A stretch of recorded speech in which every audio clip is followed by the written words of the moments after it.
The glass doors of the Grand Peninsula Hotel slid open with a faint hiss as Elon Musk stepped inside.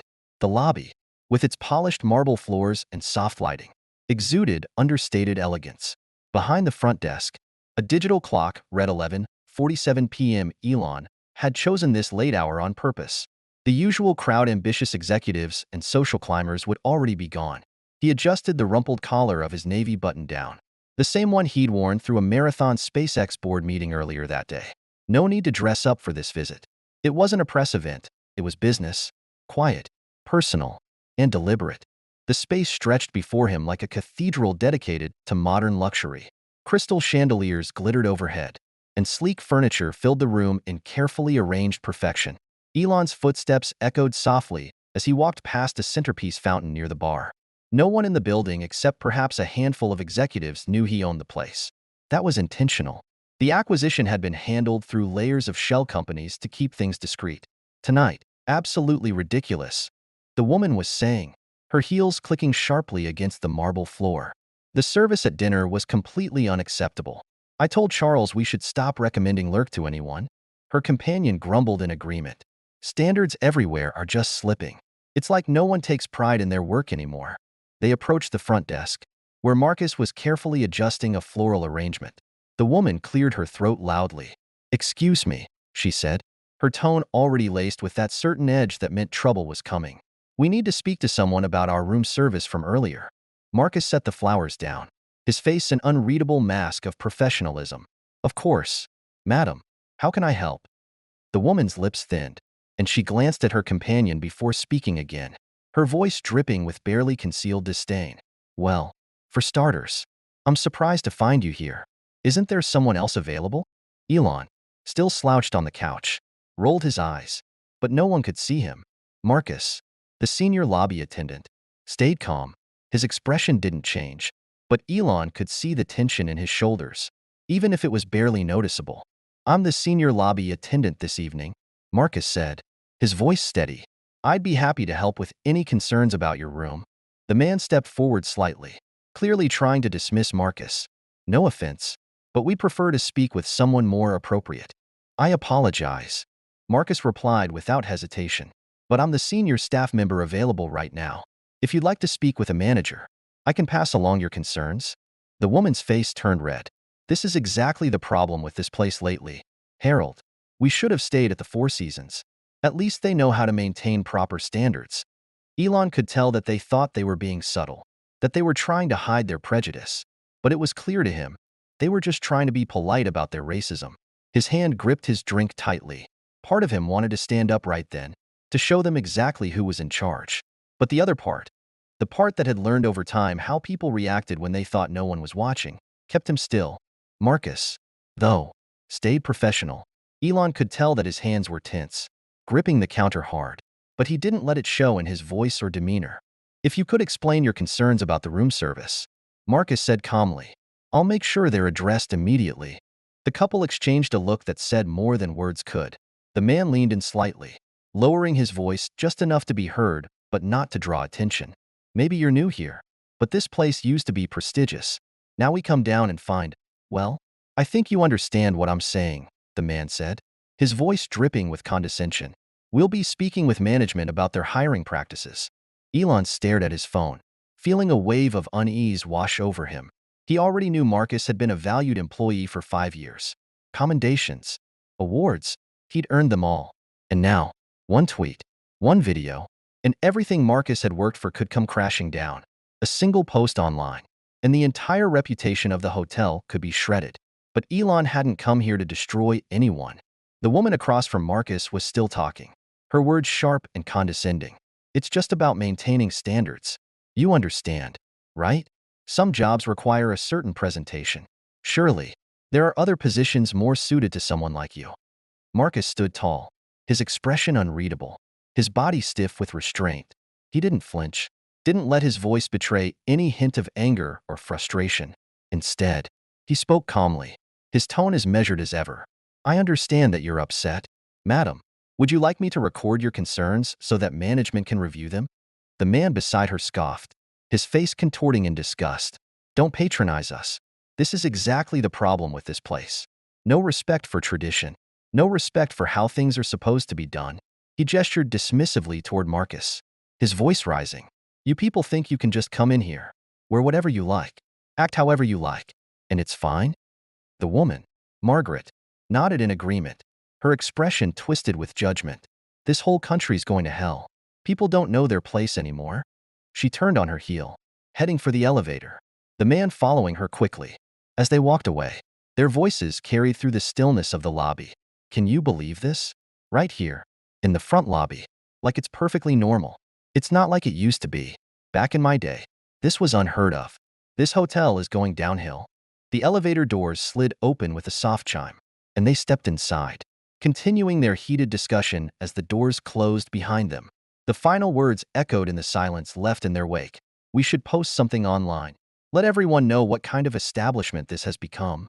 As the elevator descended, the lobby seemed to hold its breath. The air felt heavy with the weight of what had just happened. Marcus remained perfectly still, his gaze fixed on the empty space in front of him.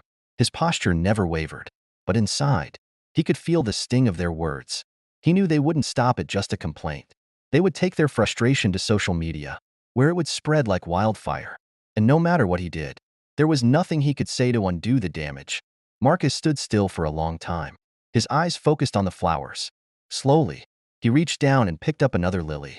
His hands were trembling slightly, but he kept working, arranging the flowers with the same care as always. Elon watched him, feeling a quiet admiration. Marcus's dignity, the way he refused to let the harsh words and attitude of the couple affect him, hit Elon harder than anything the couple had said. He thought about revealing himself, about stepping forward to help, but something stopped him. The night wasn't over. He had a feeling that the couple wasn't done yet. Sometimes, he thought, it was better to wait and let things play out before acting. So, he stayed in the shadows, watching Marcus continue his task, waiting for what would happen next. The soft lobby music played on as San Francisco sparkled outside the hotel windows. Elon shifted on the couch, his back stiffening. He knew he should check his emails, think about tomorrow's meetings, maybe even head to his room. But he stayed, watching Marcus work with precision, each flower placed with exact care. A couple passed through the lobby, barely noticing Marcus as he gave them a polite nod. A businesswoman wheeled her suitcase toward the elevator, talking on her phone, the usual flow of hotel guests. Nothing out of the ordinary, but still, Elon could feel the tension hanging in the air. His phone buzzed with a text from his assistant about meetings tomorrow. He glanced at it and began typing a response. But then he heard the elevator chime. I simply cannot believe this. A woman's voice rang out, loud and sharp. The couple had returned, now dressed in robes, clearly angry. First, that disgraceful display in the lobby, and now our air conditioning doesn't even work properly. Marcus looked up from his computer, his calm voice trying to soothe. I apologize for your discomfort. Madam, I can send maintenance right away. No, she interrupted, her voice rising. I don't want anyone sent anywhere. Harold, show him the video. The man held up his phone, the screen showing a recording of Marcus from earlier. We've documented everything, the woman continued, sneering. Your attitude, your inappropriate presence in the lobby, the condition of the room. We've already posted it online. By morning, everyone will know what kind of establishment this is. Elon could feel his grip tightening around his phone. He watched Marcus, saw the struggle in his eyes, the subtle tremor in his hands as he tried to keep his composure. Marcus spoke again, his voice steady but soft. I understand you are upset. Sir, I can arrange for another room, or if you prefer, I can process your checkout and assist you in finding alternate accommodations. The woman sneered, her voice dripping with disdain. Oh, you'd love that, wouldn't you? To drive us out. We've been staying here for 15 years. We donate to the charity event. We know the owner's family. And now, we're supposed to accept being disrespected by… What? Elon's voice sliced through the tension in the room. His presence suddenly felt larger than the moment. He stood up slowly from his seat, stepping into the light. The couple froze, their eyes widening as they saw him standing there. The couple's faces shifted rapidly, first irritation at being interrupted, then shock as they recognized the man in front of them, and finally, the slow realization of who they were dealing with. Mr. Musk, the man stammered, his voice cracking. We didn't know it was. Clearly, Elon said, his voice calm but firm as he stepped closer. The room seemed to shrink. Please, continue. I'd love to hear exactly what you were about to say. The lobby fell silent.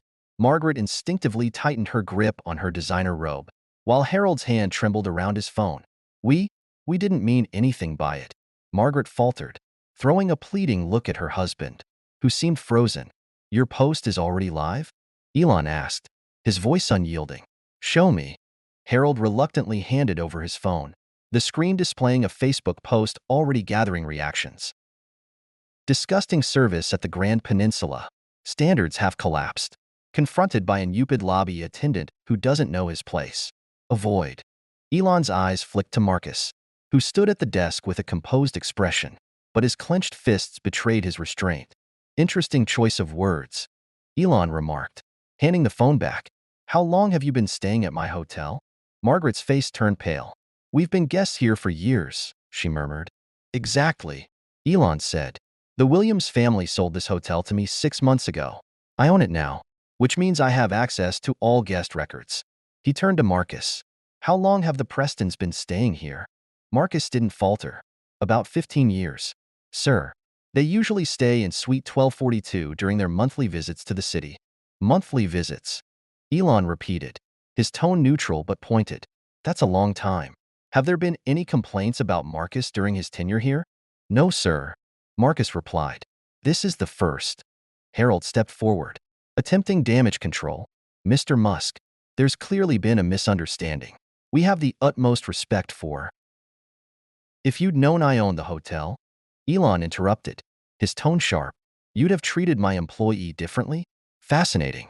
Explain how that makes this any better. The couple stood speechless, the bubbling fountain in the background the only sound. A late-night guest hurried past, sensing the tension. We have standards, Margaret said finally, lifting her chin. Standards we've come to expect after years of loyalty. Standards, Elon repeated, as if testing the word. He turned back to Marcus. How long have you worked here? 5 years, sir, Marcus answered. I was promoted last year after earning my MBA in hospitality management. Elon nodded. An MBA, 5 years of experience, and a spotless record, and yet he doesn't meet your standards? I'd love to hear more about what those are. Harold's face flushed. Now, see here, we're platinum members. We've spent hundreds of thousands of dollars here. We deserve better treatment. Like people who just posted racist comments about my employee? Elon asked, his voice low and dangerous. Like people who think their money erases accountability? Margaret's hand flew to her necklace. We didn't mean it that way. But you did, Elon said, cutting her off. You just didn't expect to be called out for it. He leaned closer. Your loyalty membership is revoked. Effective immediately. You're banned from this hotel and all affiliated properties. Worldwide. Margaret gasped. You can't do that. Do you know who we are? I do. Elon replied evenly. And thanks to your post. Soon everyone else will too. He pulled out his phone, tapping rapidly. Wait. Harold stepped forward, panicked. We can fix this. A donation, perhaps? To a charity of your choice? Buying your way out of consequences? Predictable. Elon held up his screen. Witnessed appalling racism at my hotel. Guest harassed a stellar employee and posted discriminatory comments online. Zero tolerance. Standing with Marcus. The couple froze. They knew the power Elon's post would wield on their reputations, their business connections, their entire social standing. Please, Margaret whispered. Our grandchildren follow you. Our friends should know the truth, Elon said, his finger hovering over the screen. Unless, he turned to Marcus. It's your call. They insulted you, threatened your job, and humiliated you publicly. What do you think should happen? Marcus took a deep breath, meeting Elon's gaze. I believe in second chances, sir, but only if they're willing to learn from their mistakes. Elon nodded slowly. Here's what's going to happen. First, you'll delete your post and issue a public apology to Marcus specifically and for your racist behavior. No vague, if anyone was offended, nonsense. Second, you'll make a substantial donation to our employee education fund. Third, you'll attend our diversity training program. All of it. And if we refuse? Harold asked weakly. Then I hit post. Elon replied. And include security footage of this whole encounter. The couple exchanged frantic looks. Finally, Harold pulled out his phone and began typing. Marcus broke the silence. The education fund could use a new scholarship, one for promoting diversity in hotel management. Elon smiled. An excellent idea. The Preston Diversity Scholarship. Don't you think? Harold nodded numbly. The next hour was a blur of apologies, signatures, and promises. By the time the Prestons finally retreated to their room on their last night at the Grand Peninsula, the first light of dawn was breaking through the windows. Elon Musk stood in the now quiet lobby, shaking his head as he watched them go. I should have kicked them out the moment I heard them, he said, his tone calm but firm. I'm sorry you had to deal with that. Marcus, the night manager, gave a small shrug. You handled it the right way. Sir, they might actually learn something from this. A faint smile played on his lips. Although, I wouldn't have minded seeing that tweet you were about to send. Elon chuckled, then let out a massive yawn. The adrenaline from the heated exchange was wearing off, and the exhaustion of the last few days was settling in. You should get some rest. Sir, Marcus suggested gently. It's been a long night. Yeah, Elon agreed, rubbing his eyes. I think I will. But before heading upstairs, he pulled out his phone and made a quick call. Hi, it's me. I need you to update the employee recognition program, add a new position, Director of Guest Relations and Standards. Make sure the salary reflects its importance. And, oh, I already know who I want for the job. He winked at Marcus as he ended the call. As Elon turned toward the elevator, he paused and glanced back. You know, I came here tonight to check on the hotel anonymously. Didn't expect to end up in the middle of all that. Marcus smiled faintly. Life rarely goes as planned. Sometimes, that's for the better. Indeed, Elon said, nodding thoughtfully. Good night, Marcus. Or rather, good morning. Good morning, sir. And thank you, Marcus replied. The next morning, sunlight flooded through the floor-to-ceiling windows of the suite. But Elon was already awake. His mind replayed the events of the previous night, the Preston family's humiliating retreat, Marcus's well-earned promotion, and the cascade of messages that had turned the incident viral. His phone displayed 147 missed calls, but he ignored them, scrolling instead through social media. #HotelJustice was trending, and the Preston family's public apology was garnering mixed reactions. Some praised their accountability, while others dismissed it as performative. The truth, as always, lay somewhere in between. A soft knock interrupted his thoughts. Room service. A voice called. Come in. Elon replied, running a hand through his messy hair. A young woman entered, pushing a breakfast cart. Her name tag read Sarah. She froze for a moment, recognizing him, before quickly regaining her composure. Good morning, Mr. Musk. Breakfast is on Marcus. It's his way of saying thank you. As Sarah set up the meal, Elon noticed her nervous glances. Something on your mind? He asked. She hesitated but finally spoke. What you did last night, thank you. Guests like the Prestons have been getting away with treating us like that for years. Elon frowned. Has it happened to you? Sarah's hands stilled on the silverware. Last month, a guest said I couldn't possibly handle their dietary requests because of my background. I'm actually a trained nutritionist, working here while finishing my culinary degree. She smiled wryly. They asked to speak to someone more qualified. Management apologized to them and moved me to a different floor. Marcus entered just then, dressed in a crisp suit. Morning, sir. Hope you don't mind the breakfast arrangement. Not at all, Elon said. But why are you still here after a long night? Marcus chuckled. The Prestons checked out at dawn. They tried to leave a massive tip, but when I declined, Mrs. Preston cried.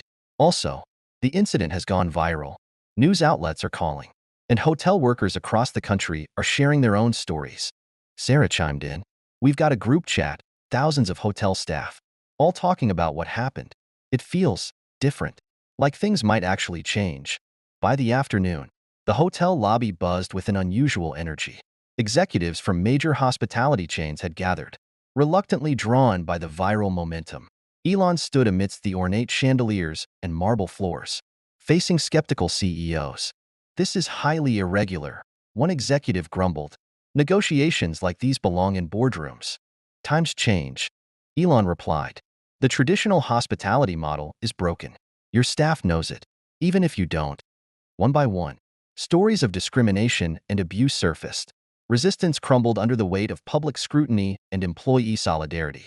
Elon unveiled the Hospitality Dignity Initiative, zero tolerance for guest abuse, profit sharing for staff, career development programs, and mandatory anti-discrimination training.